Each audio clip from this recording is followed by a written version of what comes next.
Everybody, back to Boosted Motion, guys, and today we're going to be changing the battery on my 2019 W213 E63s.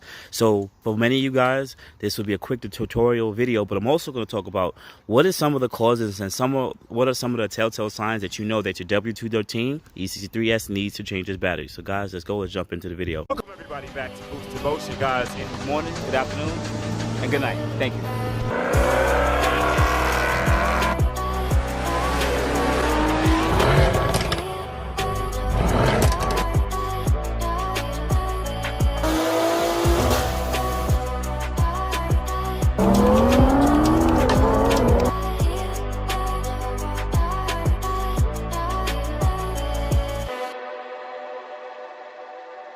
Alright, so first thing, for all my Boosted Motion family, thank you guys for hitting the like button. Thank you guys for your support. And if you're new to the Boosted Motion channel, I'm Boosted Motion, and I'm trying to help you guys fix this damn battery issue. So first thing, some of the telltale signs that you guys are going to have a battery issue is, the first thing, I'm a second owner of this E63s, and this car was delivered in late 2018. It is now May of 2023. So this battery is almost 5 years old. They did not change the battery, at least from what I can tell, in the history of Mercedes.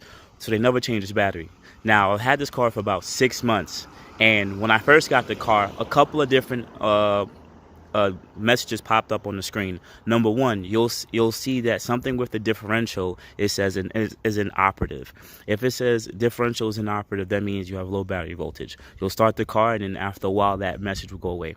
Other driving assistant packages, information will pop up, such as like lane guidance and amongst other messages will pop up. This lets you know that the battery is fully decharged or decharging a lot. Now, second thing is, understand these cars actually have a parasitic drain issue. Not saying parasitic drain as if something's really stealing voltage, because that's what parasitic drain is.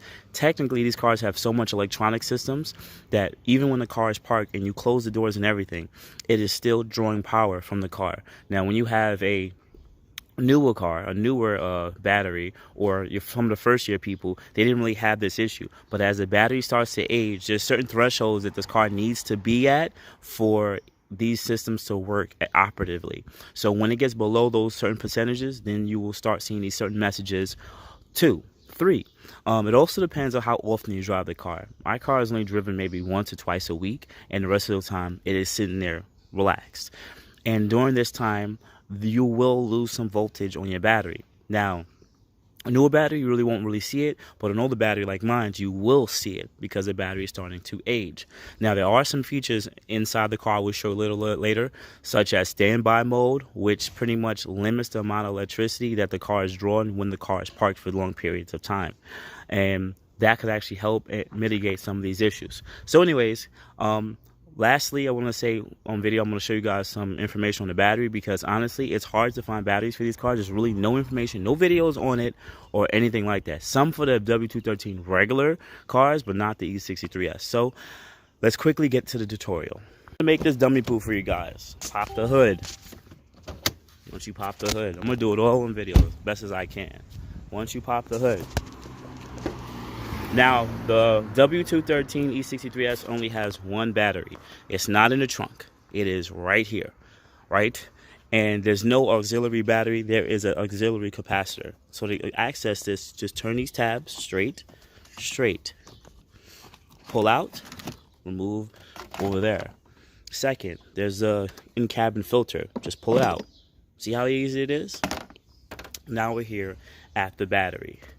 Now, there's a couple of things that I want to quickly say on video for this battery.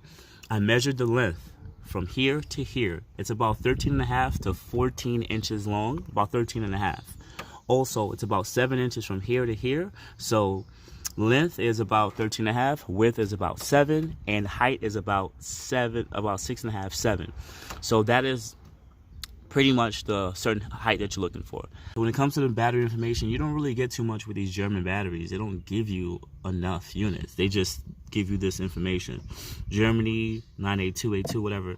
So some of the things that I look at is amps, 850 amps and 12 volts and 92 AH. Now, I'm in America, so some of this information is not really helpful. And It's actually really not. So there's really not much information that they give you here. Also, this side, they just tell you some of the things that you need to do. But anyways, quickly. So you have to remove about 3 things. Well, 3. You remove this bolt here. This is the negative side. You move the positive. This is the positive side here on this side. And then you have a battery tray bolt right here. And a vent hose for the battery that's right here. Now, this is a H8 battery. I went with an H8 battery.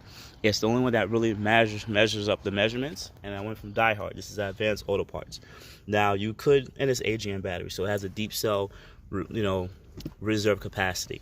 Now, this is one of the best ones I could find in the market before it got really too expensive, like some of those like bigger batteries. This was about $250 unit, but anything else that was an H8, a lot of them was actually smaller in cold cranking amps. I really pay attention to the cold cranking amps. It's 900, which means its regular ampage above a certain temperature should be about 950 to 1,000. I believe it's 1,000. So this should actually fall within the requirements of this car, because anything else would be too much. Also, I saw 850 amps over there, so I don't know if that was cold cranking amps or just regular amps, but if that's cold cranking 850, then I'm above it, and if that's regular amps, well, I'm still above it. So at least that part is actually taken care of. So let's start removing some of these parts. Okay, so the first thing I use is a T40 T40 Torx with a ratchet and an extension, and pretty much I just use that to break that up. So that's the first thing. Now, the next thing you need to do is remove the positive battery terminal right here.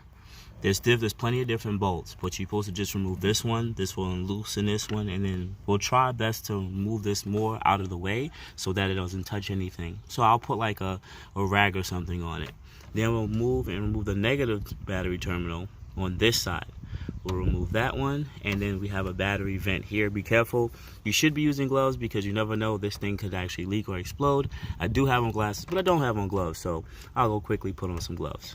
All right, so the battery, I put the negative over here in the vent right here, and then I just wrap the positive because I don't want it arcing or bumping into anything metal, or I don't want this bumping into anything. So now you have the 2 different lids here, and pull it out, and also the battery tray thing is loose. I don't think I have to take the bolt all the way out. I think I could just tilt it. So I'm gonna give that a try, but if not, I'll pull it all the way out. But I loosened the bolt.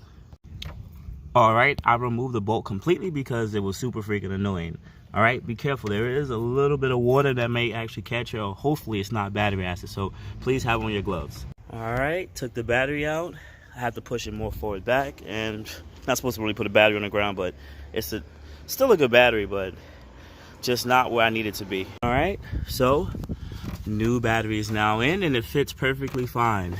No issues, no problems. Fit right into the battery tray, exactly how it's supposed to be. So H8 battery is exactly what you need to get. Now, I'll leave a link below to it too. I think I could actually leave a link below, but if not, I bought this from a Die Hard Advanced Auto Parts in America. All right, so let's continue. We're gonna install the vent back. We're going to install the negative battery cable and then the positive. All right, make sure everything's tight, and then we're going to turn the car on. All right, so everything's locked up. Make sure everything is tight. You don't have to put the battery or anything too hard. Now let's go to the moment that we care about the most. Which I shouldn't have put everything back. I should have started the car first to make sure, but open the door. No dash lights right now. Okay, so press on the brake and go. Car started up perfectly fine. Started up nice and loud, to be honest with y'all. All right, now let's get in the car. I want to show you guys a couple of things too while the car starts to warm up. Now, if you go in your settings mode, right, bear with me, go to vehicle settings, go down to vehicle history, vehicle settings. Now, you see how it's supposed to say standby mode? Standby inactive, operation possible only when engine is switched off. Okay, so turn it off again, right? Now put it all in this mode. Now switch standby mode on. Do you want to activate standby mode? Expected battery idle time 14 weeks. Switch on ignition and boom. the server has been activated, the anti-theft warning is inoperative.